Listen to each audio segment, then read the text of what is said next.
कब भगवान आ जाएंगे। तो श्री कृष्ण भगवान ने 16 साधु अपने साथ में ले लिए और जाके नरसी के पास खड़े हो गए। नरसी से कहा कहां जा रहे हो? कि मैं अपनी बेटी के यहाँ भात लेकर के जा रहा हूं, मेरी बेटी इंतजार कर रही है, कि हमें भी गाड़ी में बिठा लो। तो नरसी कहने लगे टूटी सी गाड़ी है, मैं कैसे बैठा सकता हूं आपको। तो देखिए बहुत प्यारा वचन है। आइए नरसी जी ने कैसे मना किया, लेकिन मेरे वो साधु के रूप में भगवान नहीं माने तो कैसे बात भरने जाते हैं। सुनिए बहुत प्यारा वचन है। आइए जी।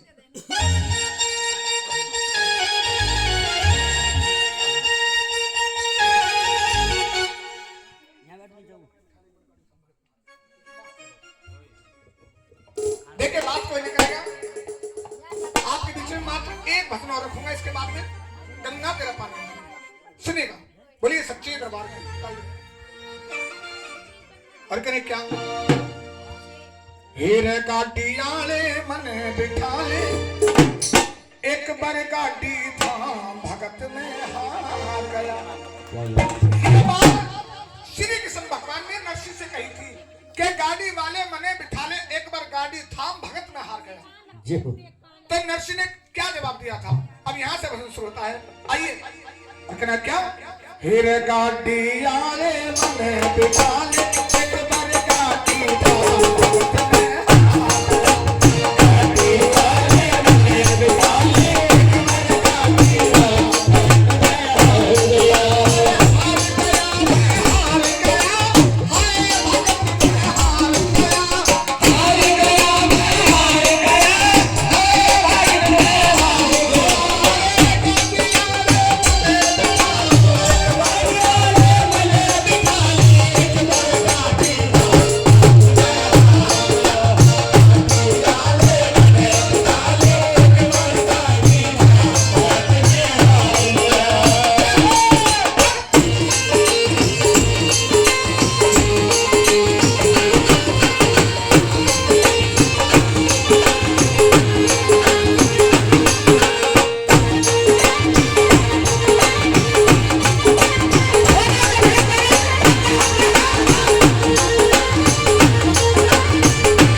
नरसी कहने की गाड़ी टूटी हुई है, ठीक है समझिए।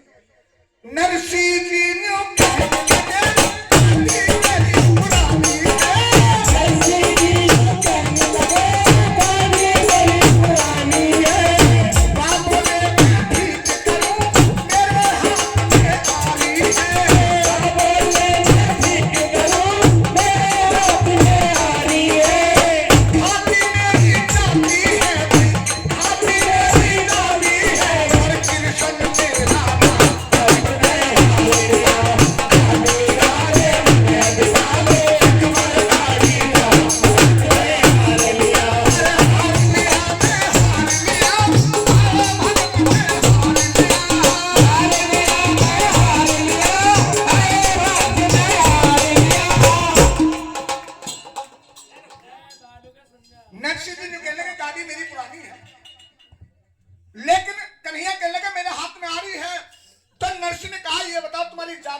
आगे नहीं चल रहे थे।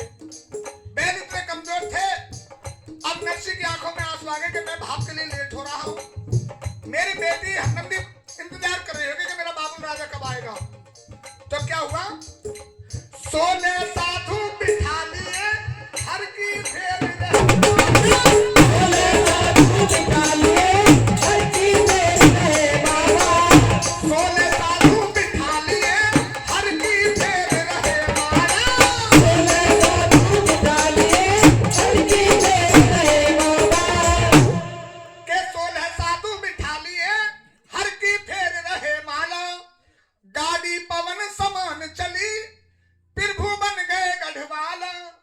कन्हैया ने स्वयं बैलों का रास्ता थाम लिया।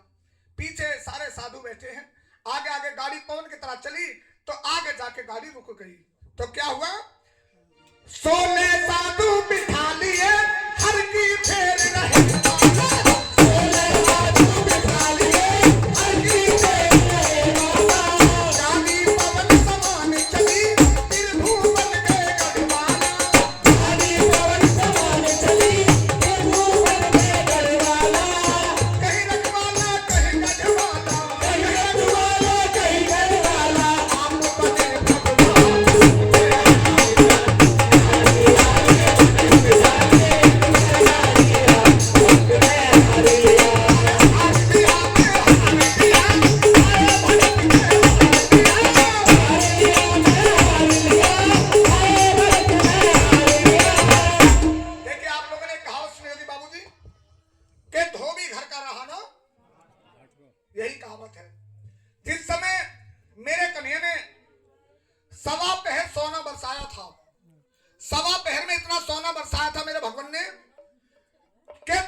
इसलिए कहते हैं धोबी घर का रहना घाट का। लेकिन हरनंदी ने अपने बाप को कोड़े मार के भगा दिया था वहां से। कहा था तेरा यहाँ कोई काम नहीं, तू साधु लेके आया है। लेकिन हरनंदी को ये नहीं पता था कि साधु के रूप में मेरा कन्हैया है। धक्के देके बाहर कर दिया, गौशाला में रोक दिया। गायों के बीच में आज नरसी रो रहे हैं, लेकिन भगवान का नाम नहीं भूले थे। और क्या हुआ, श्री कृष्ण ने